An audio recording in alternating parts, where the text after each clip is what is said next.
빌레몬서 1장. 빌레몬서 1장 1절로 3절입니다. 주제는 진실한 인사입니다. 1절로 3절에 그리스도 예수를 위하여 갇힌 자 된 바울과 및 형제 디모데는 우리의 사랑을 받는 자요 동역자인 빌레몬과 및 자매 아피아와 및 우리와 함께 군사된 아키뽀와 내 집에 있는 교회에게 편지하노니 하나님 우리 아버지와 주 예수 그리스도로 조차 은혜와 평강이 너희에게 있을지어다. 빌레몬서의 이해를 돕기 위해 배경을 말씀드리겠습니다. 빌레몬은 소아시아의 루쿠스 계곡에 살던 한 부유한 그리스도인의 이름입니다. 그에게는 오네시모라는 노예가 있었는데 이 노예가 어느 날 재산상 손해를 입히고 달아났다가 뜻밖의 로마에서 바울을 만났습니다. 그리고 복음을 듣고 새 사람이 되었습니다. 그렇지만 노예 제도가 편만했던 당시에는 도망친 노예가 붙잡히면 사형을 당할 수도 있었습니다. 이에 바울은 주인 빌레몬에게로 오네시모를 돌려보내면서 그를 용서하고 받아들일 것과 복음 전파를 위해 일할 수 있도록 허락해 줄 것을 당부하기 위해서 옥중에서 편지를 쓴 것이 빌레몬서입니다. 빌레몬서는 바울의 여러 서신들 중 가장 짧으며 개인적인 성격을 띠고 있습니다. 노예 신분일지라도 그리스도 안에 있으면 한 형제이므로 사랑 안에서 서로 용납하고 받아들여야 한다는 사랑의 윤리가 감동적으로 그려져 있습니다. 또한 이러한 바울의 권면 속에는 기독교의 참된 정신적 지주가 곧 화해와 용서라는 사실이 함축되어 있습니다. 그리고 이 화해와 용서의 정신은 죄로 인해 영원히 죽을 수밖에 없는 인류를 구원하시려고 자기 몸을 던져 대속의 죽음을 택하신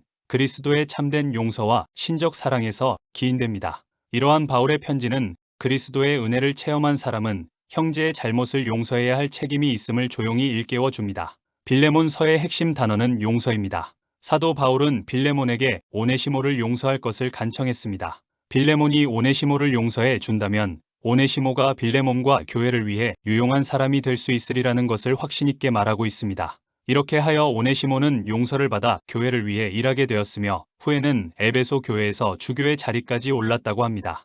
오네시모는 빌레몬과 다른 사람들의 용서로 인해 유익한 사람이 되었던 것입니다. 용서를 베풀 때 한 사람의 삶에 어떤 변화가 일어날 수 있는가를 보여주는 아름다운 신뢰입니다. 용서는 곧 변화입니다. 우리와 이웃의 삶이 변화되기 위해서 우리 각자는 하나님이 그리스도 안에서 용서함같이 서로 인자하게 대하며 용서해야 합니다. 빌레몬서의 중심 주제는 첫째, 한 형제됨입니다. 당시 로마 제국과 그 세력권에 속했던 지역에서는 신분의 차이가 매우 엄격했습니다. 특히 노예는 주인의 재산의 하나로 여겨졌던 바 사람이 사람을 소유하는 비윤리적, 비신앙적 악습은 상호 불신을 주었지만 바울은 믿음 안에서 한 형제됨을 강조했습니다. 그리스도 안에서 성도는 형제요 자매입니다. 따라서 인종, 신분 등 어떠한 차이라도 그리스도와 성도가 서로 떨어질 수 없는 것처럼 그리스도인들을 구별시키고 갈라 놓을 수 없는 것입니다. 바로 여기에 성도가 서로 존경하며 아끼고 사랑해야 할 근거가 있는 것입니다. 빌레몬서의 중심 주제는 둘째, 겸손입니다. 사도 바울은 오네시모의 용서를 사도의 권위적 명령이 아닌 겸손한 간청으로 호소했습니다. 이제 본문을 중심으로 말씀을 살펴보겠습니다. 빌레몬서는 사도 바울이 주인의 재산에 손해를 입히고 도망쳤다가 개종한 종 오네시모를 주인 빌레몬에게 돌려보내면서 그를 용납하라고 부탁하기 위해 쓴 글입니다. 이를 위해 바울은 빌레몬에게 문안하면서 자신을 예수를 위하여 갇힌 자라고 소개했습니다. 이는 자신이 예수를 위하여 모든 것을 포기하였듯이 빌레몬이 오네시모에 대한 소유권을 포기하도록 부탁하기 위함이었습니다. 또한 바울은 4절로 7절에서 당시 빌레몬의 믿음과 성도를 향한 사랑과 헌신에 대하여 칭찬과 감사를 아낌없이 했습니다. 여기에는 빌레몬이 오네시모를 용서하며 복음의 일꾼으로 받아 주었으면 하는 바울의 간절한 염원이 담겨 있는 것입니다. 1절로 3절을 보면 편지를 보내는 바울의 진실한 인사말이 있고 그 말 속에는 의미 깊은 신앙의 교제가 있습니다. 첫 번째, 진실한 사람들의 인사입니다. 첫째, 예수를 위하여 갇힌 바울이라고 했습니다. 1절에서 편지를 쓰고 있는 대표자는 그리스도 예수를 위하여 갇힌 자 된 바울과 및 형제 디모데라고 소개했습니다. 여기서 바울은 자신을 가리켜 예수 그리스도를 위하여 갇힌 자로 칭했습니다. 일반적으로 감옥에 갇힌 자가 된다는 것은 영예스럽지 못한 일입니다. 그러나 바울처럼 예수 그리스도를 위하여 갇힌 것, 즉 복음 선포의 사명을 수행하기 위해서 갇힌 것은 영광이 됩니다. 왜냐하면 그것은 주님이 당부하신 일이요, 세상의 구원과 직결된 복된 일이요, 주님이 인정하시는 일이기 때문입니다. 이와 같은 그리스도의 진실한 일꾼의 편지이기에 그 인사의 말은 진실한 것이며 하나님이 역사하시는 인사의 말이 될 수 있습니다. 둘째, 복음의 동역자 빌레몬이라고 했습니다. 바울과 디모데로부터 편지를 받은 최초의 사람이 빌레몬입니다. 빌레몬은 오네시모의 주인이었습니다. 그의 종 오네시모가 골로새로 돌려보내진 것을 종합해 볼 때 골로새에 사는 사람임을 알 수 있습니다. 빌레몬은 에베소에서 바울의 사역 도중에 회심하였으며 바울과는 지속적인 교제를 한 것으로 보입니다. 빌레몬은 성도들에 대한 열렬한 사랑 때문에 또한 그가 자신의 집을 모임 장소로서 성도들에게 내어준 사실 때문에 그리고 십중팔구 복음을 전하는 일에 그 자신도 동참하였기에 그는 당당히 사랑을 받는 자여 동역자라고 불릴 수 있었습니다. 세상 일을 위한 동업은 친구나 형제마저도 피차 불편한 관계로 끝을 보는 경우가 많습니다. 그런데 복음의 동역자, 곧 바울을 위한 동업자들은 지극한 신뢰와 사랑의 교제가 이루어짐을 알 수 있습니다. 바울은 이런 관계를 우리의 사랑을 받는 자여 동역자인 빌레몬과 및 자매 아비아라고 함으로써 복음의 동역자로 피차에 얼마나 좋은 관계가 이루어져 있는가를 나타내고 있습니다. 바울은 빌레몬을 대표로 하고 있는 가정교회에 편지하면서 수신인 빌레몬을 가리켜 동역자라고 했습니다. 오늘날도 모든 성도들 역시 복음을 매개로 한 동역자 관계입니다. 모든 성도는 복음 안에서 하나가 되고 복음을 위해 하나가 된 존재입니다. 따라서 성도 간에는 깊은 신뢰와 사랑이 지속되어야 하며 인생살이에서 약이 될 수 있는 모든 문제를 이러한 사랑과 신뢰로서 극복해야 합니다. 특히 이러한 신뢰와 사랑은 복음 사역을 통하여 끊임없이 확인되어야 하며 극대화되어야 합니다. 바울의 경우 그는 문제가 있을 때마다 서신을 통하여 교회에 대한 자기의 사랑과 믿음을 반복적으로 확인시켜 주었으며 교인들에게 자기에 대한 사랑에서 눈 돌릴 틈을 주지 않았습니다. 셋째, 복음의 군사된 아키뽀라고 했습니다. 바울은 인사말 중에서 수신인을 가리켜 우리와 함께 군사된 아키뽀라고 표현했습니다. 군사라는 표현에 의미가 있습니다. 바울과 수신인이 어떤 목적을 위한 뜨거운 공동체 관계인 것을 가슴으로 느끼게 합니다. 바울은 복음의 일꾼이요 동역자된 아키뽀와 골로새 교우들을 군사로 표현했습니다.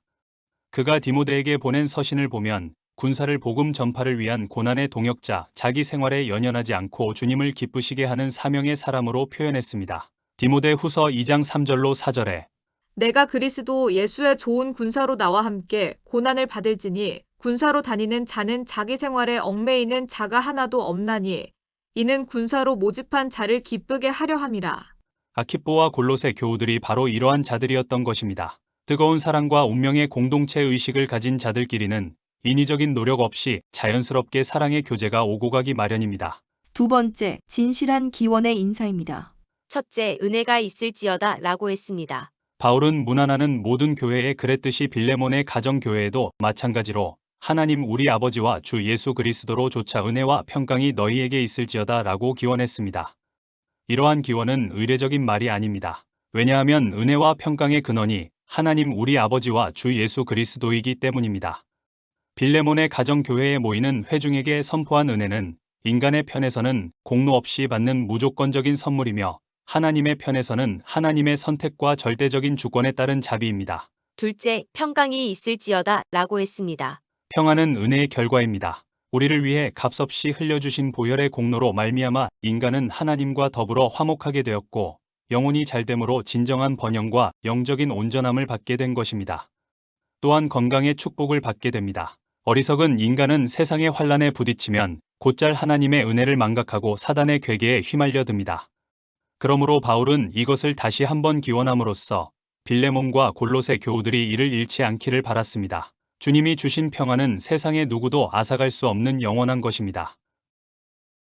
빌레몬서 1장 4절로 7절입니다. 주제는 빌레몬을 칭찬하는 바울입니다. 4절로 7절에 내가 항상 내 하나님께 감사하고 기도할 때에 너를 말함은 주 예수와 및 모든 성도에 대한 내 사랑과 믿음이 있음을 들음이니 이로써 내 믿음의 교제가 우리 가운데 있는 선을 알게 하고 그리스도께 미치도록 역사하느니라.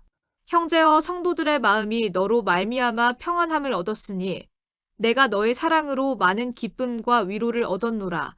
빌레몬서는 빌레몬의 종으로 있다가 도망친 후에 바울을 만나 개종한 오네시모를 위한 바울의 변론이라고 할 수 있습니다. 바울은 여느 다른 서신과 마찬가지로 문안 인사를 한 후에 빌레몬의 믿음과 사랑을 칭찬했습니다. 이것은 빌레몬에게 나타난 하나님의 선하신 뜻을 말함으로써 빌레몬이 도망친 종 오네시모를 용서하고 받아들이는데 관대하게 하기 위함이었습니다. 빌레몬의 됨됨이와 바울의 칭찬 내용을 살펴보겠습니다. 첫 번째, 감사의 인사를 했습니다. 첫째, 그리스도에 대한 빌레몬의 사랑에 대해 하나님께 감사했습니다. 5절을 보면 주 예수에 대한 내 사랑이라고 했습니다. 바울은 빌레몬이 주 예수에 대해 지니는 사랑으로 인하여 하나님께 감사했습니다. 성도라면 누구나 우리의 주인이시며 창조자이시며 구세주이시며 구속자로서 우리를 사랑하셨고 우리를 위해 자신을 버리신 예수 그리스도를 사랑하는 것이 마땅합니다. 그럼에도 사람들은 그리스도를 진실로 사랑하지 못하며 신뢰하지 못하는 경우가 많습니다. 그러나 바울은 빌레몬이 주 예수를 사랑하는 열정이 뜨거운 것을 알았고 그로 인하여 하나님께 감사했던 것입니다. 여기에서 전도자로서의 바울의 열정과 노력을 엿볼 수 있습니다. 둘째, 그리스도 안에의 믿음에 감사했습니다. 5절 하반부를 보면 믿음이 있음을 들음이니 라고 했습니다. 바울은 빌레몬이 믿음이 있음을 들었습니다.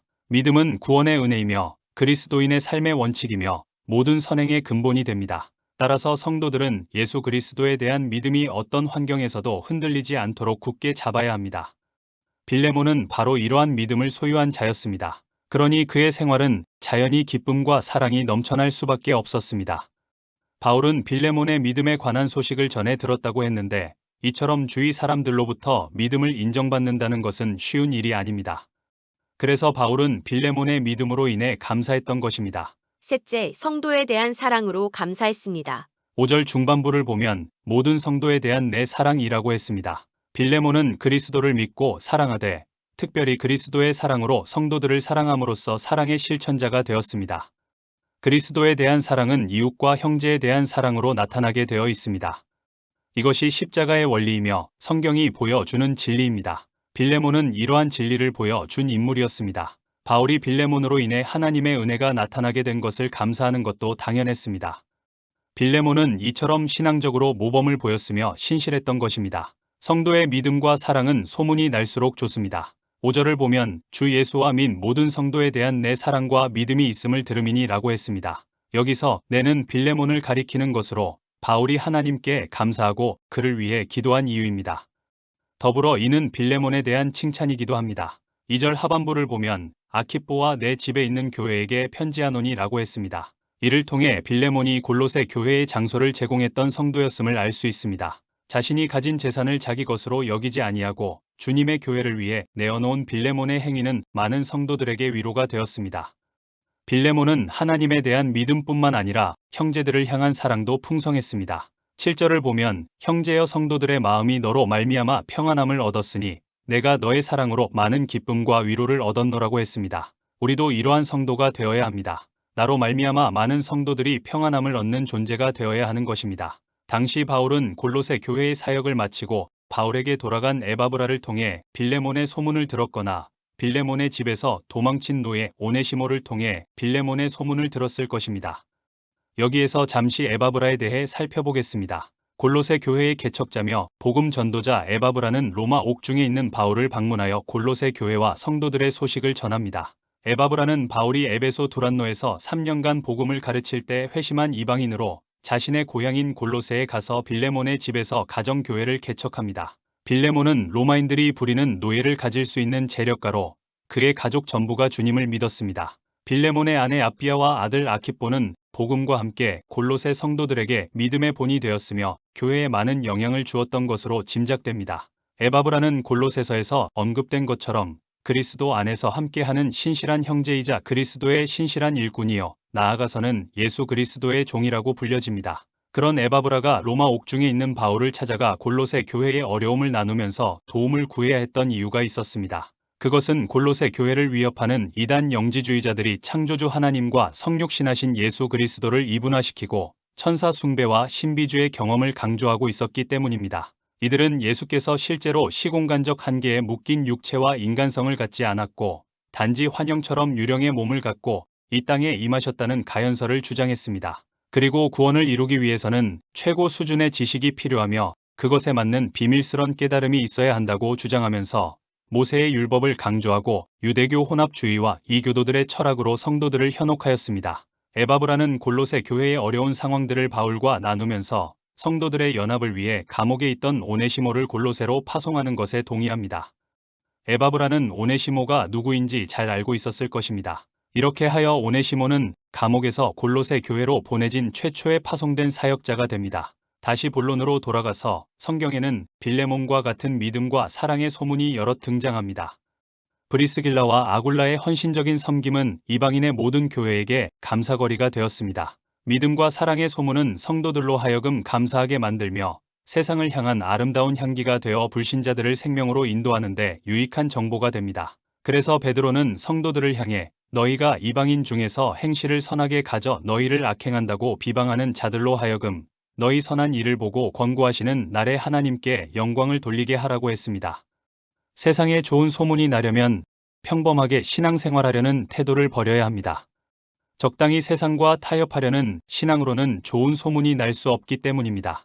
예수님을 닮으려는 각고의 노력이 있을 때에만, 즉 예수님처럼 하나님과 이웃을 위해 자신을 헌신하고 봉사할 때에 가능한 것입니다. 두 번째, 바울은 빌레몬을 위해 기도했습니다. 빌레몬의 믿음과 사랑을 칭찬하고 하나님께 감사한 바울은 이제 더욱 그의 믿음과 사랑을 확대시키도록 기도했습니다. 즉 바울은 빌레몬의 믿음의 교제가 활발하도록 소망했던 것입니다. 5절로 6절을 보면 주 예수와 및 모든 성도에 대한 내 사랑과 믿음이 있음을 들음이니 이로써 내 믿음의 교제가 우리 가운데 있는 선을 알게 하고 그리스도께 미치도록 역사하느니라고 했습니다. 빌레몬의 믿음과 사랑은 바울과 다른 사람들이 보아 칭찬을 듣기에 충분했습니다.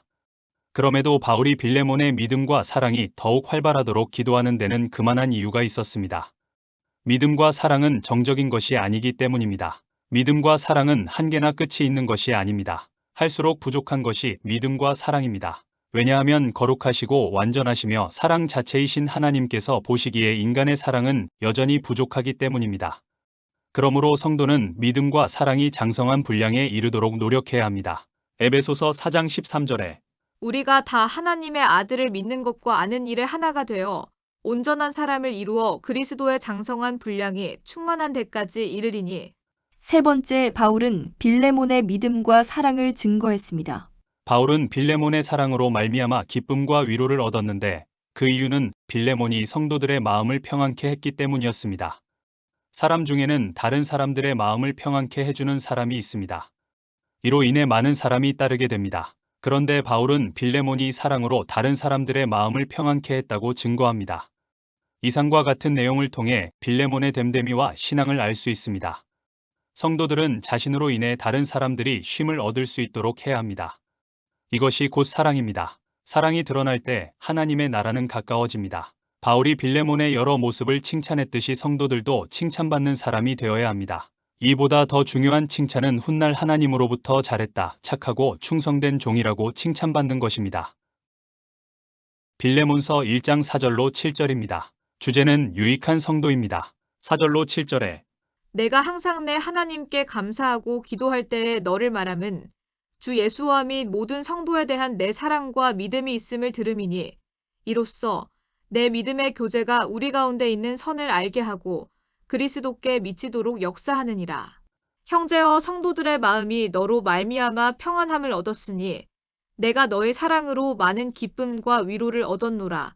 이 세상에는 다른 사람들에게 유익한 사람이 있는가 하면 있으나마나 한 사람도 있고 도리어 해가 되는 사람도 있습니다. 하지만 모든 사람들은 해가 되는 사람보다는 유익한 사람이 되기를 바랍니다. 이것은 성도들도 마찬가지입니다. 그런데 성도들 중에도 믿음의 형제들에게 오히려 해가 되어 남들로부터 있어서는 안 될 사람이라는 소리를 듣는 사람들이 있습니다. 이것은 불행하고 안타까운 일입니다. 성도들은 주 안에서 하나님의 거룩한 성전으로 함께 지어져 가는 사람들이기 때문에 서로에게 유익을 주는 사람이 되어야 합니다. 믿음의 형제들에게 유익한 성도는 어떤 성도인지 살펴보도록 하겠습니다. 유익한 성도는 첫 번째, 믿음의 교제가 있는 성도입니다. 어떤 성도들은 서로 모이면 농담하고 함께 어울려 여러 가지 스포츠나 등산, 낚시, 관광 등으로 여가를 즐기는 것에만 관심을 가지는 사람들이 있습니다. 물론 성도들끼리 함께 어울리고 친교를 나누는 것은 바람직한 일입니다. 그러나 친교만을 목적으로 또는 세상적인 방법으로만 교제를 나누는 것은 잠시 동안 서로에게 기쁨을 주고 화목한 관계를 주는 것 같지만 유익을 주지는 못합니다. 그러므로 성도의 교제는 믿음을 통한 교제여야 합니다. 모이면 서로의 신앙생활의 경험을 나누고 위로하며 말씀을 묵상하고 하나님께 영광을 돌리는 믿음의 교제야말로 유익한 교제입니다. 혹시 믿음의 형제들과 세상적인 즐거움을 추구하는 교제를 나누고 있다면 유익한 성도가 될 수 없습니다. 모이면 사도의 가르침을 받고 기도하며 찬미함으로 믿음의 교제를 나누던 초대교회 성도들의 아름다운 모습을 기억해야 합니다. 유익한 성도는 두 번째, 평안함을 주는 성도입니다. 사람들 중에는 말로써 타인의 마음에 상처를 주고 오해를 불러일으켜 다툼을 일으키는 무익한 사람이 있는 반면 아픈 마음을 위로하고 서로 다투는 사람들을 화평케 하는 유익한 사람도 있습니다. 그렇다면 평안함을 주는 성도는 어떤 성도일까요?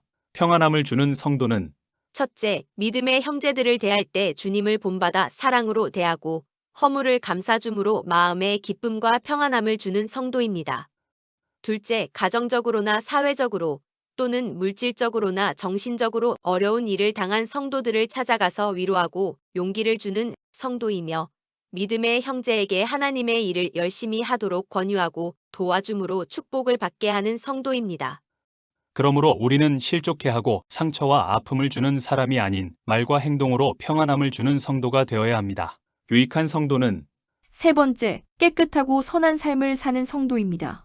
먹을 가까이 하면 검어진다는 속담이 있습니다. 나쁜 사람 옆에 있으면 그 사람을 닮게 된다는 의미입니다. 검은 데 가면 검어지고 흰 데 가면 희어진다는 속담이 있습니다. 주위 환경이 사람의 사상이나 성격에 영향을 준다는 의미입니다. 잠언 13장 20절을 보면 현명한 사람과 동행하는 자는 지혜롭게 될 것이나 어리석은 자들의 친구는 멸망하리라고 했습니다. 선한 사람과 함께 있으면 선한 사람으로 취급받고 또 실제로 그 사람의 영향으로 선하게 되지만 반대로 악한 사람과 함께 있으면 사람들에게 악한 사람으로 취급받고 또 악하게 됩니다. 이처럼 깨끗하고 선한 삶을 사는 성도는 주위에 있는 믿음의 형제들에게 영향을 미쳐 그들로 하여금 깨끗하고 선한 삶을 살아가도록 유익을 끼치게 됩니다. 뿐만 아니라 그로 인하여 사람들이 하나님께 영광을 돌리게 됩니다. 삶이 깨끗하고 선하지 못하면 경건한 모습으로 아무리 하나님의 말씀을 이야기해도 믿음의 형제들에게 유익을 끼치지 못합니다. 그러므로 자신의 삶을 돌아보며 자기를 잘 다스려 깨끗하고 선한 삶을 살아야 합니다. 그럴 때 유익한 성도가 될 수 있습니다. 빌레몬서 1장 8절로 12절입니다. 주제는 사랑의 간청입니다. 8절로 12절에 이러므로 내가 그리스도 안에서 많은 담력을 가지고 내게 마땅한 일로 명할 수 있으나 사랑을 인하여 도리어 간구하노니 나이 많은 나 바울은 지금 또 예수 그리스도를 위하여 갇힌 자 되어 갇힌 중에서 낳은 아들 오네시모를 위하여 내게 간구하노라. 저가 전에는 내게 무익하였으나 이제는 나와 내게 유익함으로 내게 저를 돌려보내노니 저는 내 신복이라. 바울은 믿음의 아들인 빌레몬에게 정중한 예의를 갖추면서 재산상 손해를 입히고 도망친 종 오네시모를 용납하라고 부탁하고 있습니다. 왜 그랬는지 살펴보겠습니다. 바울이 오네시모를 용납하라고 부탁한 이유는 첫째, 오네시모는 회개하여 복음을 위한 좋은 일꾼이 되었기 때문입니다. 11절로 12절을 보면 저가 전에는 내게 무익하였으나 이제는 나와 내게 유익함으로 내게 저를 돌려보내노니 저는 내 신복이라고 했습니다. 종이었던 오네시모는 도망칠 때 주인인 빌레몬에게 상당한 손해를 입힌 것으로 생각됩니다. 18절을 보면 저가 만일 내게 불의를 하였거나 내게 진 것이 있거든 이것을 내게로 회개하라고 했기 때문입니다. 그러나 오네시모가 바울을 만나 시중들면서 그의 인격이 변하고 그리스도의 복음을 위한 도구로서 유익한 존재가 되었습니다. 눌려 사는 사람의 마음이 가진 자와 그 사회에 대한 불만과 원한으로 가득 찰 때는 비협조적이고 부정적일 수 있습니다. 모든 일에 불평과 불만만을 터뜨리다가 순간적인 분노로 나타나는 것입니다. 불평불만을 가슴속에 안고 있는 노예는 주인에게 유익한 존재가 될 수 없습니다. 그러나 그리스도 안에서는 주인과 종이 따로 없고 종이나 자유자나 다같이 하나님의 구원이 필요한 존재임을 깨달은 사람은 인격이 변화되어 사회와 이웃에게 유익한 존재가 됩니다. 이러한 사람은 하나님의 나라를 위한 사명자가 될 수 있습니다. 그래서 바울은 빌레몬에게 이제는 나와 내게 유익함으로 오네시모를 용납하라고 한 것입니다. 주인을 배반하고 재산상 손해를 입히고 도망친 오네시모가 바울에게 갇힌 중에서 낳은 아들이라고 칭찬받을 수 있었던 것은 그가 복음을 믿은 후 과거의 악한 삶을 청산해 신실한 믿음의 자녀가 되었기 때문입니다. 아울러 그는 죽을지도 모르는 위험 속에서 다시 주인에게 담대히 돌아갔습니다. 이렇듯 오네시모는 그릇된 길에서 완전히 돌이키며 이전에 자신의 잘못된 행위에 대해 책임질 줄 알았습니다. 전에는 무익한 사람이었으나 복음을 믿은 후 그리스도 안에서 새로운 피조물이 된 오네시모는 바울과 주인 빌레몬에게 유익한 자가 되었습니다. 이와 같이 그리스도의 사랑과 은혜를 체험하고 확신한 자는 자신을 스스로 가치 있는 사람으로 여길 뿐 아니라 자신의 삶을 통해 이웃에게 유익을 주는 자가 되어야 합니다. 주님을 영접함으로써 온전히 새로워진 오네시모의 삶은 성도들에게 좋은 귀감이 됩니다.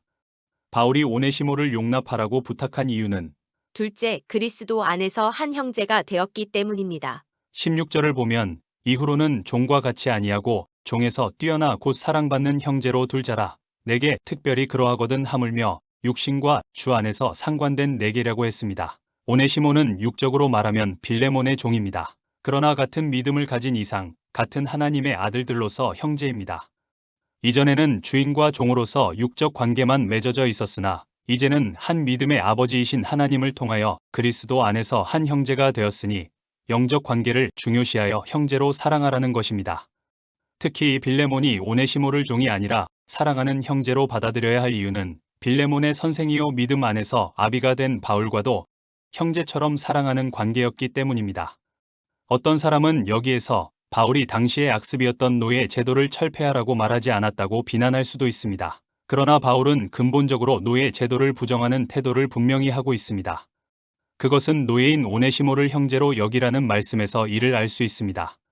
노예를 형제로 여기는 주인은 없기 때문입니다. 바울의 이러한 태도를 본받아 모든 성도들은 교회 안에 있는 사회적으로 천대받는 위치에 있는 성도라 할지라도 존중히 여겨야 합니다. 바울이 오네시모를 용납하라고 부탁한 이유는 셋째, 목회자는 겸손한 자세로 성도를 지도해야 할 책임이 있기 때문입니다. 8절로 9절을 보면 이러므로 내가 그리스도 안에서 많은 담력을 가지고 내게 마땅한 일로 명할 수 있으나 사랑을 인하여 도리어 간구하노니 라고 했습니다. 바울은 오네시모가 필요했습니다. 바울이 빌레몬과 관계를 생각해 볼 때 오네시모를 자신 곁에 두어 시중을 들게 할 수도 있었습니다. 그러나 바울은 그렇게 하지 않았습니다. 오히려 바울은 빌레몬에게 오네시모를 용서하고 형제처럼 여기라고 겸손하게 간청을 하고 있는 것입니다. 여기에서 우리는 먼저 된 자들의 겸손한 자세를 찾아볼 수 있습니다. 앞에서 인도하는 자나 먼저 된 자들은 다른 사람의 영혼을 돌본다는 이유로 고압적이고 거만한 언행을 나타내는 것이 아니라 오히려 겸손한 자세로 부탁하는 태도를 가져야 합니다. 인격적으로 존경을 받는 자만이 사람들이 자발적으로 따르기 때문입니다. 목회자뿐만 아니라 앞에서 일하는 사람은 누구나 마찬가지입니다. 앞에서 일하는 사람은 겸손한 자세로 일해야 합니다. 어쨌든 오네시모는 빌레몬에게 용서를 받고 복음 사역에 종사를 했습니다. 그리스도 안에서는 자유인이나 종이나 다같이 복음의 사역자일 뿐입니다. 그리스도 안에서는 계급이 없고 지위 고하가 없습니다. 그리스도의 종으로서 서로 섬기고 주를 위해 헌신할 뿐입니다. 빌레몬서 1장 11절로 12절입니다. 주제는 신복입니다. 11절로 12절에 저가 전에는 내게 무익하였으나 이제는 나와 내게 유익함으로 내게 저를 돌려보내노니 저는 내 신복이라.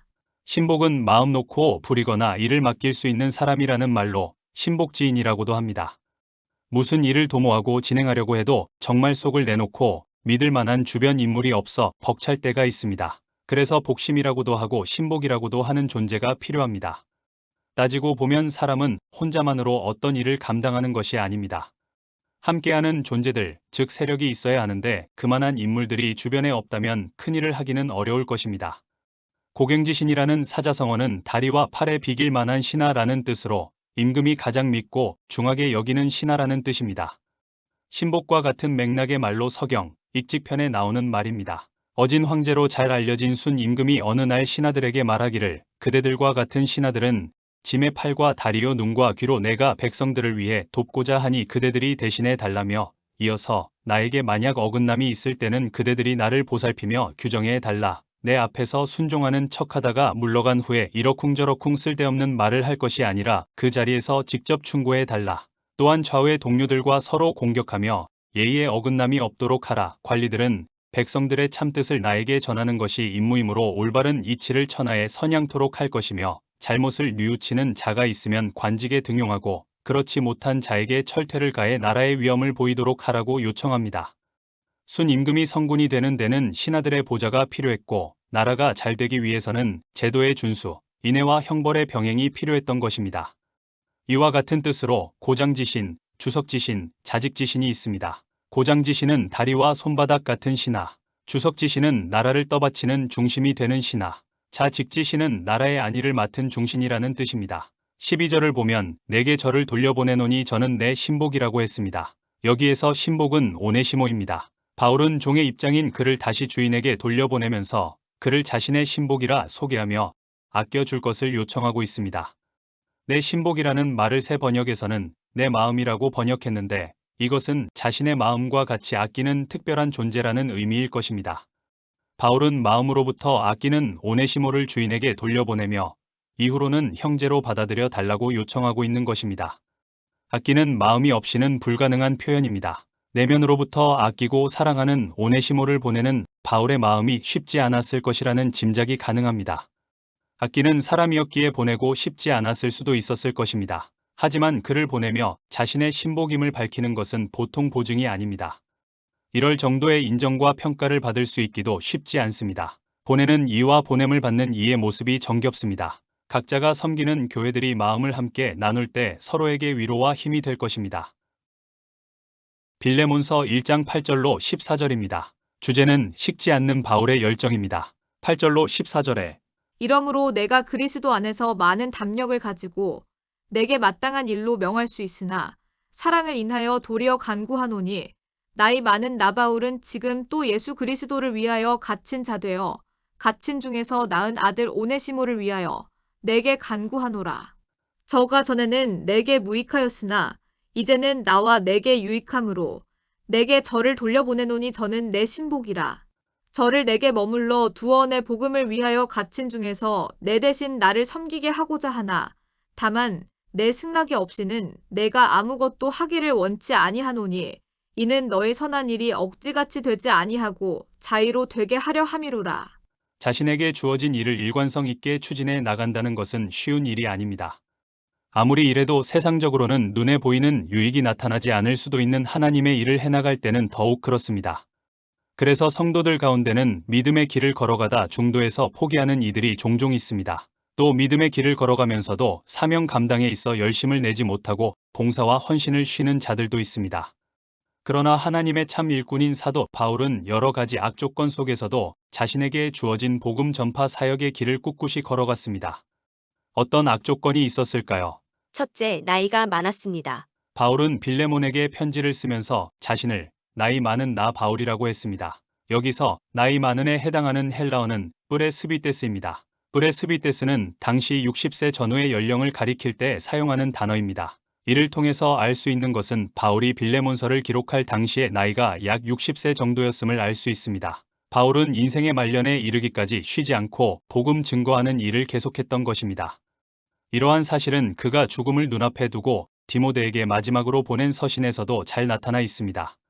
디모데 후서 4장 6절을 보면 관제와 같이 벌써 내가 부음이 되고 나의 떠날 기약이 가까웠도다고 했습니다. 마지막 죽는 그 순간까지 복음을 위해 헌신하는 순교자적 자세로 살아갈 것을 밝히고 있는 것입니다. 우리도 인생의 말년에 이르러 이러한 고백을 할 수 있어야 할 것입니다. 우리의 숨이 멈추어지는 순간까지 하나님께서 우리에게 주신 사명을 완수하기 위해 쉬지 말고 걸어가야 하는 것입니다. 바울은 나이가 많아도 자신에게 맡겨진 복음 사역의 일을 쉬지 않았습니다. 우리도 호흡이 멈추는 순간까지 쉬지 말고 사명의 길을 올곧게 걸어가므로 주님 앞에 서는 날 잘했다, 칭찬받는 일꾼이 되어야 할 것입니다. 둘째, 옥에 갇혔습니다. 9절 하반부에서 10절을 보면 지금 또 예수 그리스도를 위하여 갇힌 자 되어 갇힌 중에서 낳은 아들 오네시모를 위하여 내게 간구하노라고 했습니다. 바울은 복음에 대한 열정으로 옥에 갇힌 중에도 해산의 고통에 가까운 복음 전도의 일을 쉬지 않았습니다.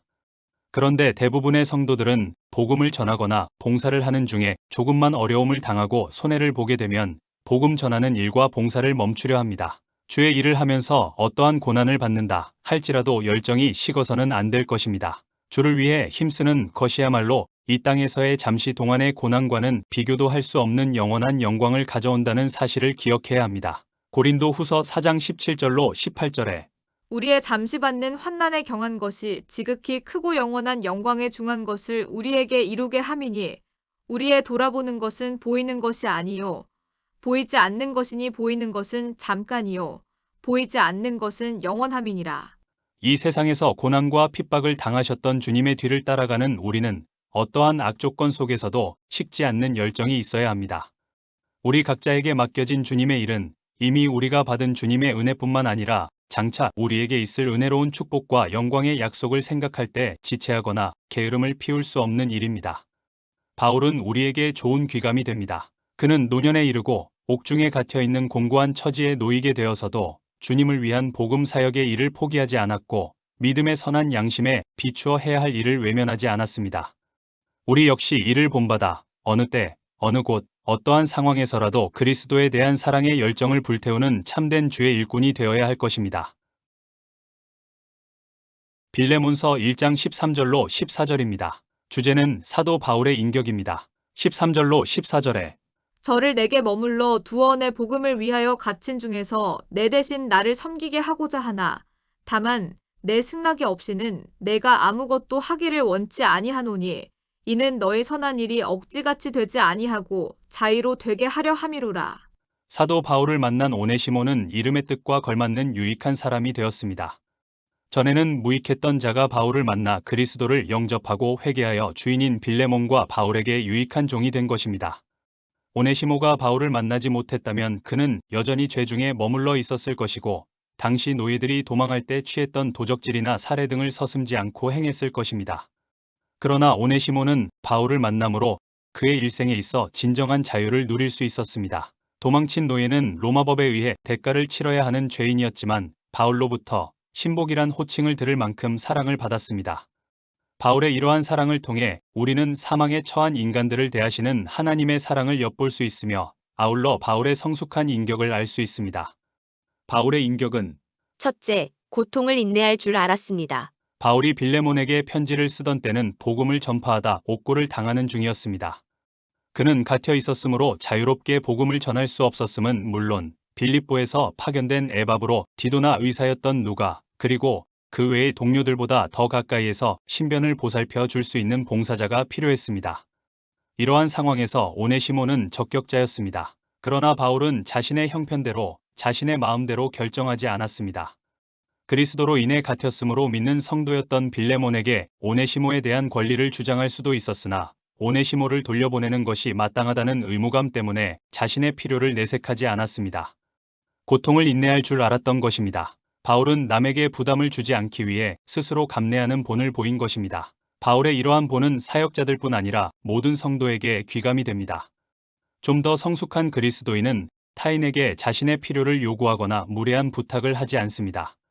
상대방의 처지를 먼저 생각할 줄 알며 예의 바른 태도를 취합니다. 바울의 인격은 둘째, 권한을 절제할 줄 알았습니다. 13절 중반 이후부터 14절 중반까지를 보면 내 대신 나를 섬기게 하고자 하나 다만 내 승낙이 없이는 내가 아무것도 하기를 원치 아니하노니 라고 했습니다.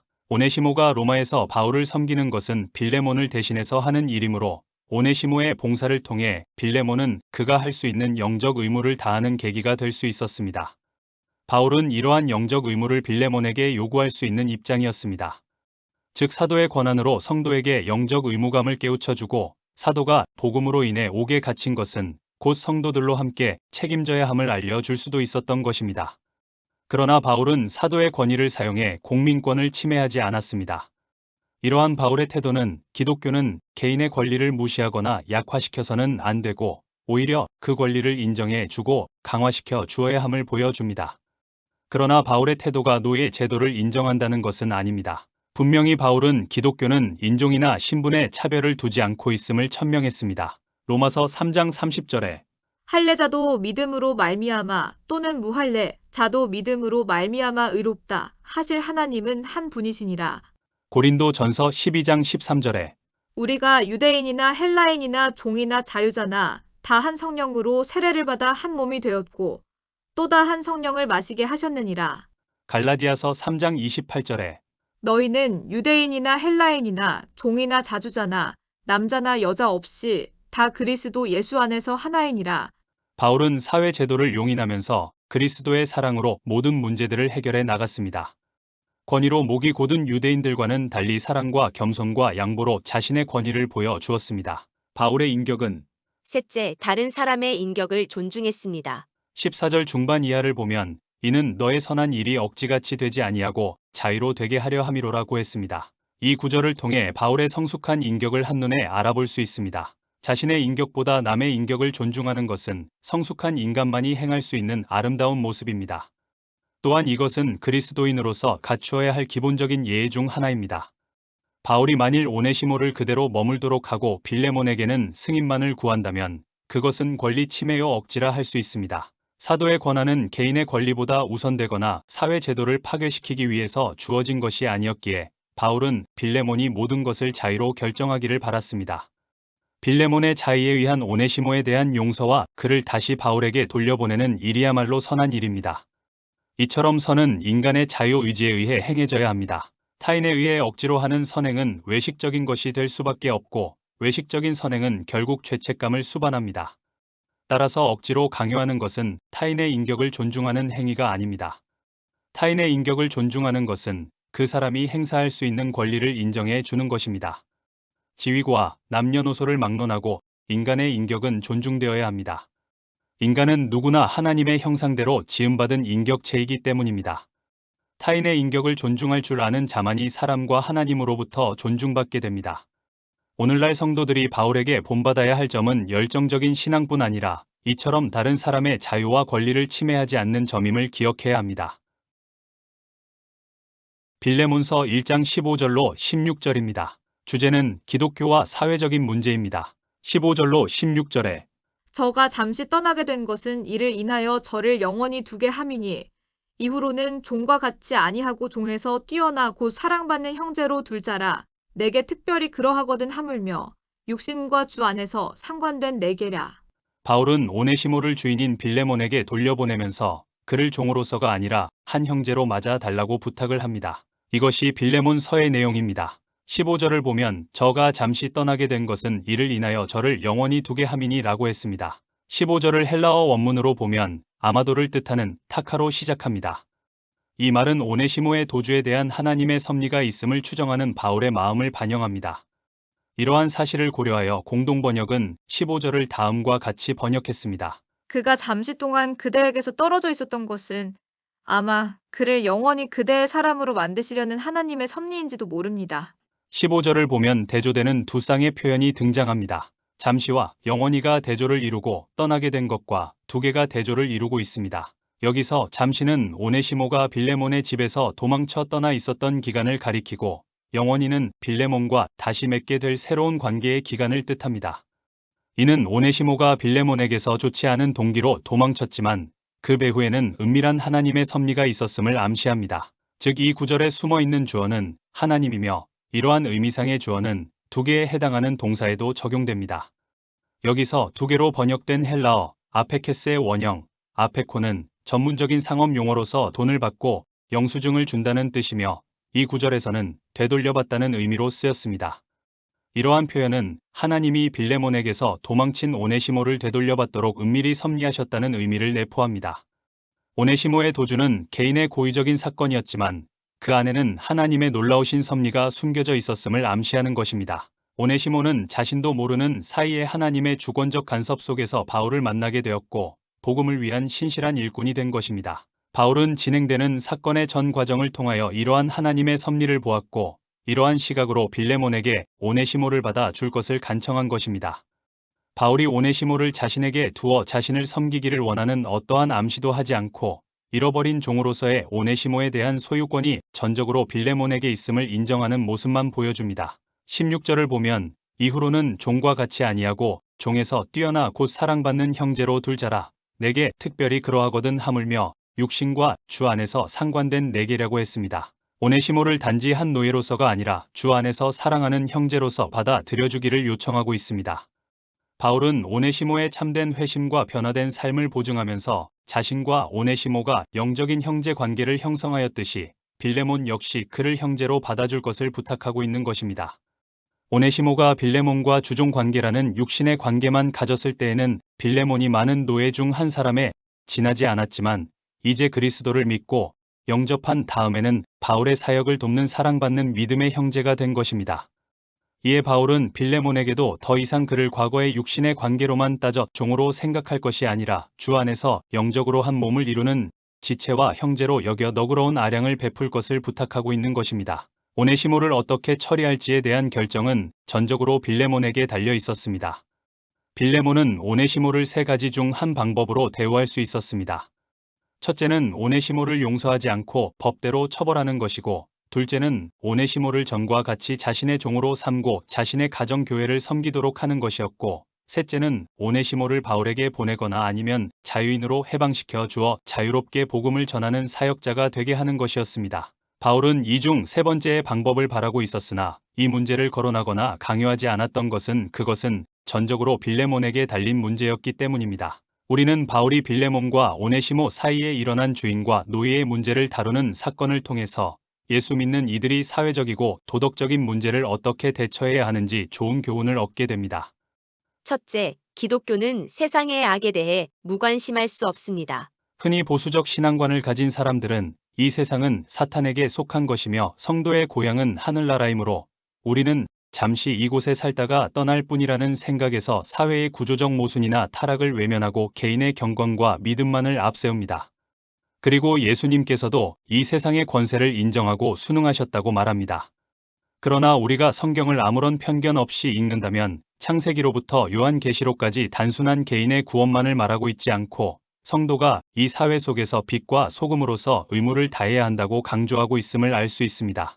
모세오경에서 개인주의적 신앙이 철저히 징벌되었던 사실, 예언자들의 고통과 고난이 국가와 사회의 타락에 대한 경고에서 기인했다는 사실, 그리고 예수님의 고난이 당시 사회 지도자들에 의해 집행되었다는 사실 등은 모두 이것을 말해주고 있습니다. 단순히 개인의 신앙과 구원만을 말했다면 성도들에게 이러한 박해는 있지 않았을 것입니다. 너희는 이 세상의 빛과 소금이라는 예수님의 말씀은 단지 개인적 경건 생활을 의미하는 것이 아니라 이 세상의 어둠과 부패를 막기 위해 저항하라는 의미입니다. 그러므로 기독교를 마치 개인 구원만을 위한 종교로 매도하려는 시도는 이 세상의 악과 부패를 덮어주고 옹호하려는 사탄적 술책에 지나지 않습니다. 우리는 바울이 빌레몬과 오네시모 사이에 일어난 노예와 주인의 문제를 다루었듯이 세상의 정의와 도덕에 관한 문제들에 관심을 갖고 문제 해결을 위해 노력해야 합니다. 둘째, 기독교는 회개를 믿습니다. 기독교가 이 세상의 정화와 개혁을 위해서 일할 책임이 있는 것은 사실이지만 그렇다고 그것이 어떠한 방법이든지 용납된다는 말은 아닙니다. 목적이 하나님의 뜻에 합당하다 하여 수단이 정당화되지 못한다는 말입니다. 공산주의자들은 이 세상에 헐벗고 굶주린 자가 있는 것은 너무 많이 가진 자가 있기 때문이며 이 가진 자들은 스스로 나누어 주려 하지 않기 때문에 힘으로 그들의 것을 빼앗아 나누어야 한다고 말합니다. 물론 이 세상의 가난이 너무 많이 가진 자들 때문이라는 것은 기독교도 동의합니다. 그러나 기독교는 남들이 불가능하다고 하는 인간의 변화를 믿는 종교입니다. 다시 말해서 회개를 믿습니다. 악인이 변해서 착한 이가 되는 하나님의 역사를 믿는 것입니다. 성령의 감화를 믿는 것입니다. 그래서 우리는 복음을 전합니다. 복음으로써 인간을 개혁하려는 것이 기독교입니다. 수많은 이들이 하나님의 말씀을 통해 변화되어 자신이 가진 것을 나누고 기꺼이 없는 자들과 함께 했습니다. 물론 이 방법이 사회개혁 운동처럼 단시간 내에 이루어지지는 않지만 기독교는 이 변화에 기대하는 것입니다. 불가능한 것을 믿는 것이 어리석어 보이기도 하지만 그렇기에 기독교가 세상의 이데올로기와 구분되기도 하는 것입니다. 성령은 우리의 믿음을 통해 역사합니다. 셋째, 기독교는 자발적인 것에서 시작합니다. 사회운동가들은 이 사회의 구조가 이런저런 이유 때문에 잘못되었으므로 그것을 고쳐야 문제가 해결된다고 하지만 자신들의 모순된 내면의 세계는 보지 못합니다. 그러나 기독교는 본문처럼 종을 형제로 여기라고 했습니다. 당시 사회에서는 용납될 수 없는 주장을 그 사회나 국가를 상대로가 아니라 믿는 신자들에게 하는 것입니다. 다시 말해서 하나님의 자녀된 우리부터 그렇게 하자는 것입니다. 사실 노예 해방의 문제가 기독교의 인본적 사상에서 왔다는 것은 누구도 부인하지 못하지만 그러나 기독교는 처음부터 그것을 사회나 정부에 요구하지 않았습니다. 단지 믿는 이들이 먼저 그렇게 살다 보니 후에 그것이 노예 제도를 폐지하게끔 되었을 뿐입니다. 초대 교회의 공동생활도 바로 그런 것이었습니다. 사도들은 단지 예수 그리스도를 구세주로 믿으라고 전했을 뿐이지만 예수를 영접한 이들은 서로 자발적으로 그리스도의 정신을 그들의 삶 속에서 실천하기 시작했습니다. 그들이 먼저 부자들에게 재산을 내놓으라고 데모도 하지 않았지만 재산이 있는 그들은 스스로 나누어 주었습니다. 그 예로 사도행전 4장 37절에 나오는 바나바를 들 수 있습니다. 그는 예수를 믿은 후에 자신의 재산을 모두 나누어 주고 호련히 복음 전도자로서 험난한 길을 택해 걸어갔습니다. 사도행전 4장 36절로 37절에 구브로에서 난 레위족인이 있으니 이름은 요셉이라. 사도들이 일컬어 바나바, 번역하면 권위자라 하니 그가 밭이 있음에 팔아 값을 가지고 사도들의 발 앞에 두니라. 이처럼 기독교인들은 밖에서부터 선을 실천하라고 요구하기 전에 초가 자신을 녹여 어둠을 물리치고 또한 소금이 자신을 녹여 부패를 막듯이 자발적으로 선을 행함으로 악과 대항해야 합니다. 자신은 변화되지 않고 이웃의 변화만 바라는 것은 참된 신앙인의 모습이 아닙니다. 빌레몬서 1장 17절로 20절입니다. 주제는 손해배상을 약속한 사도 바울입니다. 17절로 20절에 그러므로 내가 나를 동무로 알진대 저를 영접하기를 내게 하듯 하고 저가 만일 내게 불의를 하였거나 내게 진 것이 있거든 이것을 내게로 회개하라. 나 바울이 친필로 쓰노니 내가 갚으려니와 너는 이외에 내 자신으로 내게 빚진 것을 내가 말하지 아니하노라. 오 형제여, 나로 주 안에서 너를 인하여 기쁨을 얻게 하고 내 마음이 그리스도 안에서 평안하게 하라. 현명하고 참된 목회자와 성도라면 새로 회개한 자들을 극진히 돌보아 그들이 선한 생활을 하도록 그리고 그들의 책임을 다하도록 격려하고 용기를 북돋아 주어야 합니다. 오네시모는 주인을 배반했을 뿐만 아니라 재산상 손해도 입혔습니다. 따라서 오네시모가 주인 빌레몬에게 돌아가 책임 있는 생활을 하기에는 두려움이 있었을 것입니다. 그래서 신실한 목자 바울은 이를 알고서 빌레몬에게 손해배상의 약속을 해줍니다. 첫 번째, 오네시모는 빌레몬에게 손해를 입힌 빚이 있었습니다. 18절을 보면 저가 만일 내게 불의를 하였거나 내게 진 것이 있거든 이것을 내게로 회개하라고 했습니다. 바울은 오네시모의 말을 믿지 못해서 만일이란 표현을 쓴 것이 아닙니다. 이것은 그 사실을 인정한다는 뜻에서 쓴 것입니다. 바울은 오네시모가 빌레몬에게 불의를 행하고 손해를 입힌 사실을 오네시모의 고백을 통하여 익히 알고 있었을 것입니다. 아마도 오네시모는 빌레몬의 종으로 있으면서 도망칠 때 빌레몬의 집에 어떠한 손해를 끼치고 나왔던 것으로 추정됩니다. 그리고 골로새에서 멀리 떨어진 로마로 도망쳤다가 바울을 만나게 되었습니다. 로마에서 바울을 만나게 된 배경을 알 수는 없지만 여하튼 바울의 전도로 회개하고 변화된 뒤에 자신의 잘못을 바울에게 고백했을 것입니다. 골로새서 4장 9절을 보면 바울로부터 신실하고 사랑받는 형제 오네시모로 인정받았기 때문입니다.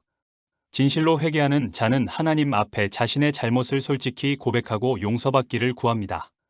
이것은 하나님 앞에 선 성도라면 누구나 가져야 하는 태도라 할 수 있습니다. 두 번째, 바울은 빌레몬에게 손해배상을 약속했습니다.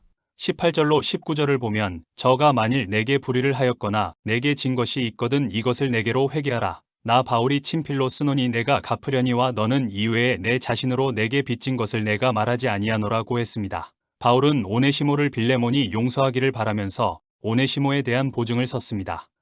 여기서 우리는 다음의 사실을 고찰할 수 있습니다. 첫째, 성도의 교제는 재산상의 손해도 감수해야 합니다. 오네시모는 비록 회개하고 난 뒤 신실하고 사랑받는 형제가 되었지만 아직은 빌레몬의 종이며 과거에 저지른 불의로 인하여 빌레몬에게 빚을 지고 있었습니다. 주 안에서 한 형제가 되었다 할지라도 사회적 관계에서 오네시모는 그 빚을 청산해야 했습니다. 즉 그는 빌레몬의 자비로 그 빚을 탕감받거나 아니면 스스로 갚거나 아니면 다른 사람이 대신 갚아 주어야 했던 것입니다. 그런데 오네시모 스스로는 그것을 갚을 능력이 없었고 또한 바울은 빌레몬이 탕감해 주기를 바랐지만 그것을 빌레몬에게 강요할 수는 없는 일이었습니다. 그래서 그는 오네시모 대신 빚을 갚아 주겠다고 보증한 것입니다. 여기서 우리는 한 성도를 위해 자신이 손해보는데 주저하지 않는 목회자 바울의 모습을 볼 수 있습니다. 이와 같이 성도는 다른 성도의 발전과 성장을 위해 자신의 손해를 불사할 줄도 알아야 합니다. 이것이 진정한 성도 간의 교제이며 사랑입니다. 둘째, 성도는 다른 성도의 약한 부분을 담당할 줄 알아야 합니다. 잠언 저자는 타인을 위하여 보증 서는 것이 어리석은 일이라고 경고했습니다. 잠언 11장 15절에 타인을 위하여 보증이 되는 자는 손해를 당하여도 보증이 되기를 싫어하는 자는 평안하니라. 그러나 이 말씀은 매사에 보증 서는 것이 어리석은 일이라고 말하는 것은 아닙니다. 보증 서는 일이 경우에 따라서는 선하고 자비로운 행위도 될 수 있기 때문입니다. 따라서 이 말씀은 상대방을 알고 문제를 인식한 후에 지혜롭게 행하라는 말씀입니다. 성도는 타당성이 있고 검약한 생활에 어긋나지 않는 한도 내에서 연약한 자를 도울 수 있어야 합니다. 바울은 연약한 오네시모를 위해서 그의 신실함을 믿고 보증을 서고 있는 것입니다. 이는 히브리서 7장 22절에 기록된 것처럼 예수께서 우리를 위하여 더 좋은 언약의 보증이 되어 주셔서 우리를 하나님의 아들로 세우신 것과 같습니다. 셋째, 보증한 약속을 지켜야 합니다. 말이나 글로 맺은 성도 간의 약속은 피차가 지켜야 합니다. 이것은 그리스도인의 윤리일 뿐만 아니라 사회적 윤리이기도 합니다.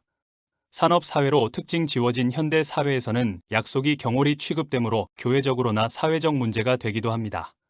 그렇기에 약속은 어떠한 형태로든 지켜야 합니다. 바울은 비록 어려운 여건에 있었지만 오네시모의 빚을 갚겠다고 함으로써 오네시모에 대한 그의 사랑을 나타냈으며 회개한 오네시모를 완전히 신뢰했음을 보여 주었습니다. 바울은 자신이 감옥에 갇혀 있는 사람으로서 한 사람 오네시모를 위하여 빌레몬에게 간곡한 부탁을 하는 편지를 쓸 만큼 영혼을 사랑하는 사람이었습니다.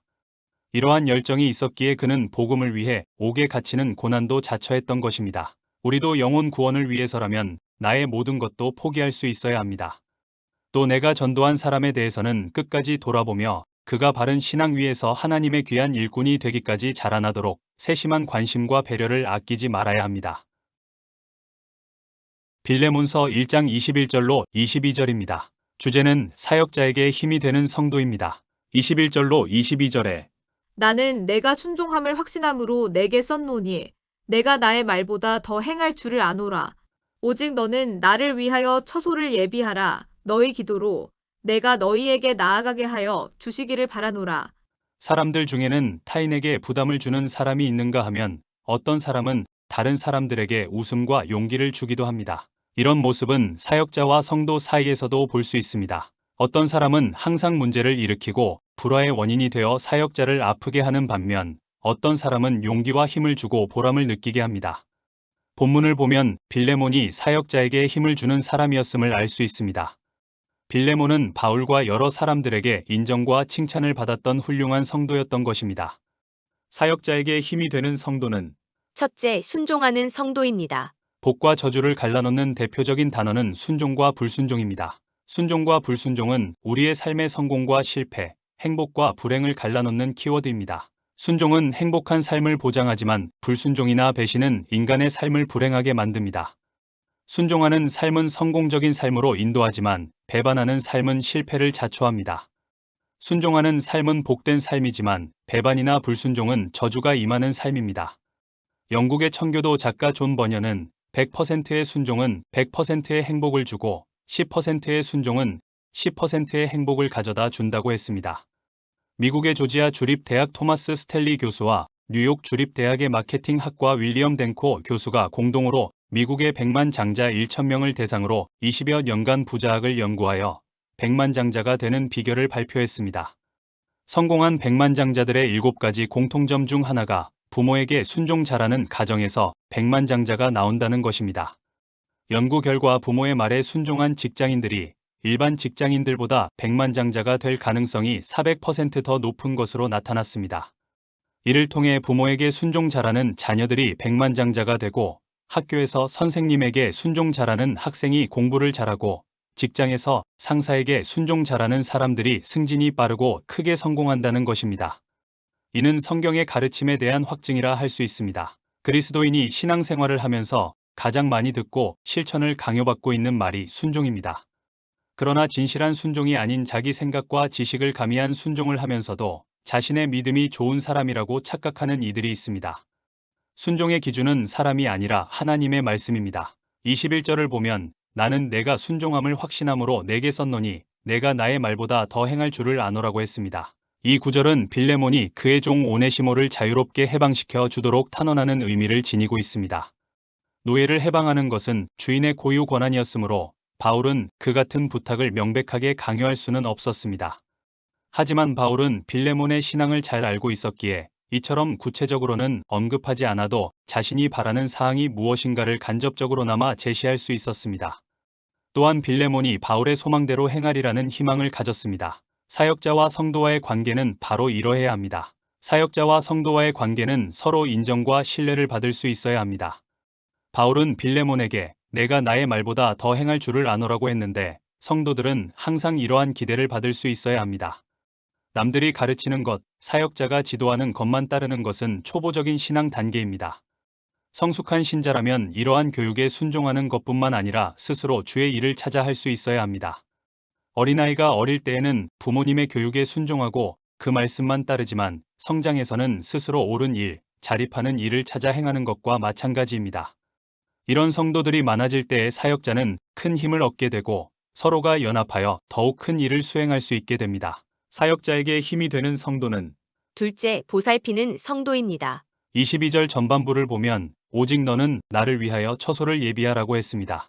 여기에서 처소라는 말은 원래 헬라어에서 객실을 의미합니다. 즉 손님이 묵는 방을 가리키는 것입니다. 팔레스틴 지방과 마찬가지로 헬라 지방에서도 주인의 손님은 융숭한 대접을 받았다고 합니다. 손님에게는 주인 집에 머무르는 동안 훌륭한 음식과 거처할 방이 준비되었던 것입니다. 이는 초대 교회의 풍습이기도 했습니다. 바울이 빌레몬에게 자신이 머무를 방을 부탁하는 것은 문자적 의미보다는 상징적 의미를 가지고 있습니다. 당시 로마 감옥에 갇혀 있던 바울은 후에 자신이 빌레몬을 방문할 때에 빌레몬이 바울을 편안히 맞이할 수 있기를 부탁하고 있는 것입니다.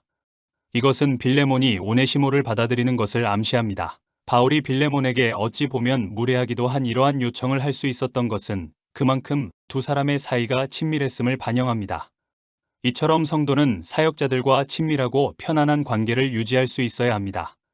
사역자들을 돌보고 그들로 하여금 마음 놓고 복음 전파에 전념할 수 있는 환경을 만들어 주어야 하는 것입니다. 이런 일이 반드시 물질로 이루어지는 것은 아닙니다. 따뜻한 마음과 사랑만 있다면 얼마든지 가능한 일입니다. 사소한 일로 사역자들과 성도들 사이에 불화가 생긴다면 이것은 바람직한 일이 아닙니다. 엘리사가 엘리야를 도왔고 여호수아가 모세를 도왔듯이 또한 그리스도의 12제자가 주님을 도왔듯이 성도들은 사역자가 복음 전파에 전념할 수 있도록 해야 합니다. 성도들이 해야 할 사명 가운데 하나는 주의 도를 전파하는 일을 보살피는 것입니다. 사역자에게 힘이 되는 성도는 셋째, 기도하는 성도입니다. 22절 중반 이하를 보면 너희 기도로 내가 너희에게 나아가게 하여 주시기를 바라노라고 했습니다. 지중해에서의 여행은 결코 쉬운 일이 아니었다고 합니다. 왜냐하면 기후의 변동이나 변덕스런 날씨 등은 항해하는 사람들의 일정을 엉망으로 만들었기 때문입니다. 바울은 빌레몬에게 가고자 했으나 여러 가지 사정, 즉 날씨라든가 옥에 갇혀 있는 주변 상황 등이 어떻게 변할지 몰랐기에 기도를 부탁했을 것입니다. 성도들이 사역자를 위해 여러 문제를 해결할 수도 있습니다. 그러나 무엇보다도 사역자를 위해 기도한다면 서로 간에 사랑하는 마음과 위하는 마음이 굳건해지는 좋은 결과를 얻게 됩니다. 사역자를 위해 기도하는 것은 그 사역에 동참하는 것이 됩니다. 우리는 겟세마네 동산에서 주님께서 기도하실 때에 잠이 들어 아무런 힘이 되지 못했던 제자들처럼 되어서는 안 될 것입니다. 기도는 성도들이 사역자를 도울 수 있는 가장 좋은 방법이요 힘의 공급원입니다. 빌레몬서 1장 21절로 22절입니다. 주제는 응답을 확신하며 준비하는 성도입니다. 21절로 22절에 나는 내가 순종함을 확신함으로 내게 썼노니 내가 나의 말보다 더 행할 줄을 아노라. 오직 너는 나를 위하여 처소를 예비하라. 너희 기도로 내가 너희에게 나아가게 하여 주시기를 바라노라. 본문은 빌레몬을 향한 바울의 개인적인 부탁을 기록하고 있습니다. 여기에서 빌레몬을 향한 바울의 개인적 부탁이란 자신의 석방과 골로새 방문을 예견하며 그가 골로새를 방문했을 때 묵을 처소를 예비해 달라는 것과 그의 석방과 골로새 방문이 그의 예견대로 이루어지도록 기도해 달라는 것입니다. 우리는 여기에서 다음과 같은 교훈을 얻을 수 있습니다. 하나님의 응답을 확신하는 자는 준비도 철저히 한다는 것입니다. 바울은 22절에서 오직 너는 나를 위하여 처소를 예비하라. 너희 기도로 내가 너희에게 나아가게 하여 주시기를 바라노라고 했습니다. 이것은 기도가 응답된 이후의 준비까지 하는 바울의 믿음의 단면을 보여주는 부분입니다.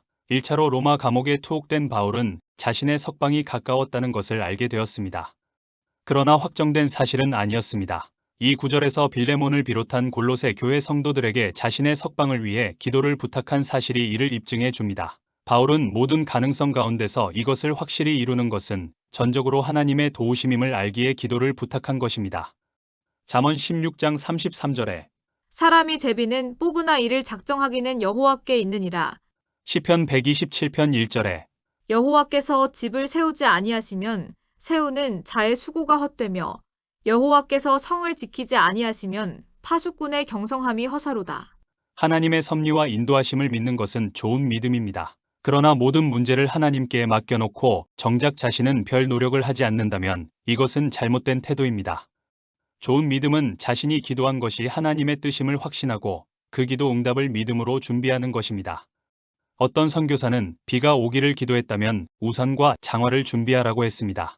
믿음을 한마디로 표현한 것입니다. 예수님은 마가복음 11장 24절에서 그러므로 내가 너희에게 말하노니 무엇이든지 기도하고 구하는 것은 받은 줄로 믿으라. 그리하면 너희에게 그대로 되리라고 했습니다. 이미 받은 줄로 믿을 때 철저히 준비할 수 있습니다. 이런 의미에서 자신을 위하여 처소를 예비해 달라는 바울의 부탁은 응답을 확신하는 자의 준비 자세라 할 수 있습니다. 물론 하나님께서 늘 우리가 구한 그대로 응답해 주시는 것은 아닙니다. 더 나은 유익을 위해 때로는 거절하실 때도 있고 기다리게 하실 수도 있습니다. 이것은 가장 좋은 것을 주시기 위한 하나님의 배려입니다. 그래서 우리는 섣불리 행동하기보다는 하나님의 뜻과 응답이 어디에 있는지 신중하게 살피는 태도를 가져야 합니다. 단 명백한 하나님의 뜻에 대하여 기도할 경우 하나님께서는 믿음을 요구하십니다. 이런 경우 하나님께서는 믿음으로 행하는 자를 도우십니다. 영혼을 구원하고 교회를 세우며 교회의 본질적인 사명과 관계된 일에는 더욱 그러합니다. 우리가 아는 바와 같이 바울은 성령께서 가르쳐 주시는 고난에 대한 예언에도 불구하고 사명을 위해 예루살렘으로 들어가는 과감한 실천력을 보였습니다. 사도행전 20장 23절로 24절에 오직 성령이 각 성에서 내게 증거하여 결박과 환난이 나를 기다린다 하시나 나의 달려갈 길과 주 예수께 받은 사명 곧 하나님의 은혜의 복음 증거하는 일을 마치려 하면은 나의 생명을 조금도 귀한 것으로 여기지 아니하노라. 하나님께서는 기도하는 성도들에게 하나님의 확실한 뜻을 미리 보여주신 적이 많습니다. 베드로는 환상을 통한 인도함을 받아 이방인 고넬료의 가정에 가서 복음을 전했습니다. 바울 역시 주님의 말씀 때문에 죄수의 신분을 자처하여 예루살렘에서 로마까지 가는 여행을 택했으며 파선 직전에 있는 배 안에서도 모든 사람들을 위로할 수 있었습니다. 그러므로 명백한 주님의 뜻임을 믿고 기도하며 그 응답을 확신하는 자는 준비도 철저히 한다는 것을 기억해야 합니다. 빌레몬서 1장 23절로 25절입니다. 주제는 바울의 동역자들입니다. 23절로 25절에 그리스도 예수 안에서 나와 함께 갇힌 자 에바브라와 또한 나의 동역자 마가 아리스다고 데마 누가가 문안하느니라. 우리 주 예수 그리스도의 은혜가 너희 심령과 함께 할지어다. 바울은 자신과 함께 복음을 위해 고난에 동참한 동역자들을 열거함으로써 빌레몬에게 진정한 동역의 모습을 자연스레 권고하고 있습니다. 여기에 언급된 사람들은 바울의 로마 투옥 당시 그와 함께 고난에 동참했던 동역자들입니다. 이들은 옥에 갇힌 바울 곁에서 그를 수종하였고 때로는 교회들을 왕래하며 바울의 편지를 교회에 전해 주거나 교회의 소식을 바울에게 전해 주기도 했습니다. 이러한 그들의 모습은 우리에게 진정한 동역자의 모습이 무엇인지 생각하게 해줍니다. 어떤 일을 함에 있어 한 사람이 두 사람보다 낫다는 것은 명백한 사실입니다. 백지장도 맞들면 낫다라는 속담과 개가 두 마리 모이면 사자를 죽일 수 있다라는 격언이 이것을 말해줍니다. 전도서 4장 12절에 한 사람이면 패하겠거니와 두 사람이면 능히 당하나니 삼겹줄은 쉽게 끊어지지 아니하느니라. 이 말씀도 사람들의 협력의 중요성을 잘 가르쳐주고 있습니다. 사업을 위해 동역하며 성공한 사례들을 보면 거의 예외 없이 고생과 위기를 함께 견뎌내었음을 알 수 있습니다.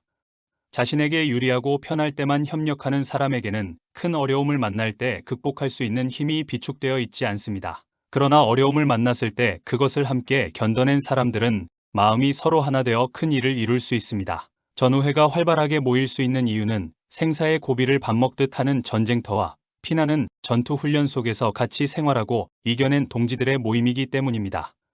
이처럼 세상에서도 진정한 동역자라면 반드시 동고동락해야 합니다. 이는 또한 하나님을 위해 동역하는 성도들에게도 마찬가지입니다. 성도들은 하나님 나라를 위해 함께 수고하는 동역자들입니다. 그런데 복음을 위해 일하다 보면 어려움과 고난이 올 때에 슬그머니 자취를 감추는 사람들이 있습니다.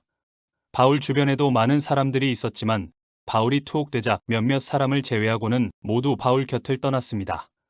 우리는 이러한 사람들을 복음의 동역자라고 할 수 없습니다. 일반적으로 많은 사람들은 편하고 좋을 때 사역에 동참하곤 합니다. 그러나 좋을 때만 함께하는 것은 진정한 동역이 아닙니다. 진정한 동역은 고난에 함께 동참하는 것입니다. 그리고 동역은 좋은 일보다 힘들 때 요청되고 그 효과도 힘들 때 뚜렷하게 나타나는 법입니다. 그러므로 힘들고 어려운 때일수록 핍박이 몰려와 고난에 처한 때일수록 서로 함께하며 도와야 합니다. 복음을 위해 고난에 참여하는 것은 주님의 고난에 참여하는 것이요. 이것은 주님의 영광에도 참여하는 길입니다. 23절로 24절을 보면 빌레몬에게 안부를 전하는 바울의 동역자 5명이 소개되어 있습니다. 골로새서 4장 10절로 14절에도 이들 명단이 소개되고 있는데 거기에는 유스도라 하는 예수가 포함되어 총 6명이 소개되고 있습니다. 이들에 대해 살펴보겠습니다. 첫째, 복음 전도자 에바브라입니다. 에바브라에 대해서는 골로새서 1장 7절에 잘 소개되어 있습니다. 이와 같이 우리와 함께 종된 사랑하는 에바브라에게 너희가 배웠나니 그는 너희를 위하여 그리스도의 신실한 일꾼이요. 에바브라는 바울의 지도 아래서 골로새뿐만 아니라 라오디게아와 히에라볼리의 교회를 세웠으며 바울과 골로새 교회를 오가며 골로새, 라오디게아, 히에라볼리 교우들을 말씀으로 양육하기에 힘썼습니다. 또한 복음과 복음 전도자 바울을 위해서는 옥에 갇히는 것조차도 마다하지 않았습니다. 그는 바울과 떨어지면 복음 개척 전도자여, 함께 있으면 희생적인 조력자였던 것입니다. 둘째, 실패를 극복한 마가입니다. 마가는 초대교회 성도들에게 기도처를 제공했던 마리아의 아들이며 초대교회 목회자요 선교사였던 바나바의 생질이었습니다. 이처럼 초대교회 기둥 역할을 했던 어머니와 삼촌의 후광을 입어 그는 바울의 1차 선교 여행에 동참했으나 선교 여행의 고통을 이기지 못하고 중도에 하차하고 말았습니다. 이러한 마가의 행동은 바울에게 배신감에 가까운 충격을 안겨주었으며 이로 인해 2차 선교 여행을 앞두고 바울과 바나바는 심한 말다툼 끝에 헤어질 수밖에 없었습니다. 그러나 마가는 이러한 신앙의 실패를 극복했습니다.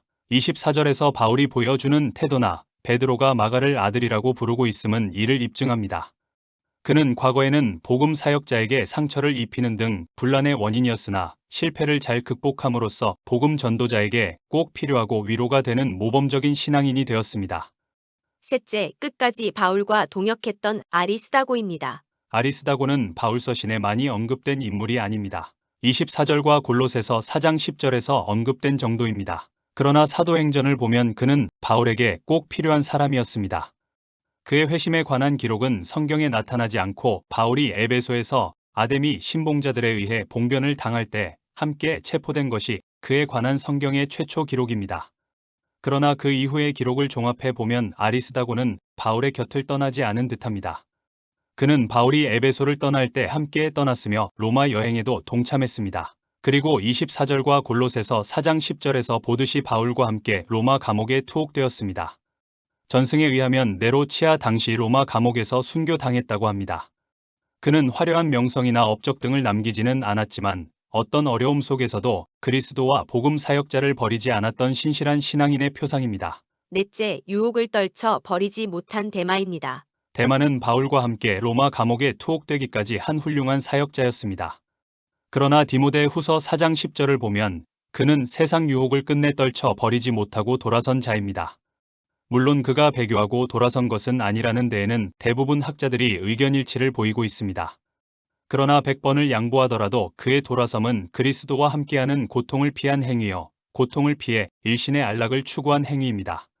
어떤 구실이 그에게 주어졌는지 알 수 없지만 그는 코앞에 닥친 순교의 사실을 확인하고 그 자리를 피했던 것입니다.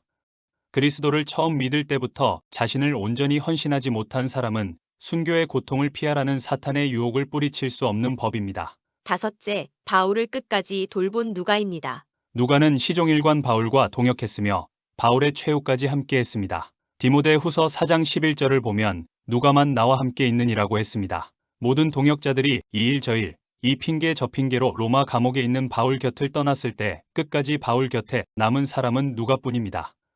그는 의사여, 저술가여, 복음 전도자로 알려지고 있는데 그를 이해함에 있어 우리가 보다 중시해야 할 사실은 그가 바울의 사역에서 한시도 바울 곁을 떠나지 않았다는 것입니다. 그는 자기가 가지고 있는 의술이 건강이 좋지 않은 바울에게 필요함을 알고는 바울 곁을 그림자처럼 따라다니며 그의 육신을 돌보았습니다. 신약의 핵심이 되는 누가복음도 이러한 누가의 행적이 바탕이 되어 가능했던 것입니다. 빛나는 재능을 안으로 감추고 철저히 주의 복음 사역을 위해 희생하고 숨어서 봉사한 누가야말로 모든 성도들이 본받아야 할 신앙인의 모습입니다. 사도 바울에게는 많은 동역자들이 있어서 복음을 위해 함께 수고했습니다. 그 결과로 아시아와 유럽 곳곳에 교회가 세워지고 복음이 전해졌습니다. 그 복음이 우리나라에까지 전파되었습니다. 복음은 혼자 전하는 것이 아닙니다. 교회에서 자신이 맡은 일에 충성할 때, 선교 사역에 동참할 때, 기도에 동참함으로 우리는 복음의 동역자가 되는 것입니다. 우리 모두는 예수 그리스도의 동역자들입니다.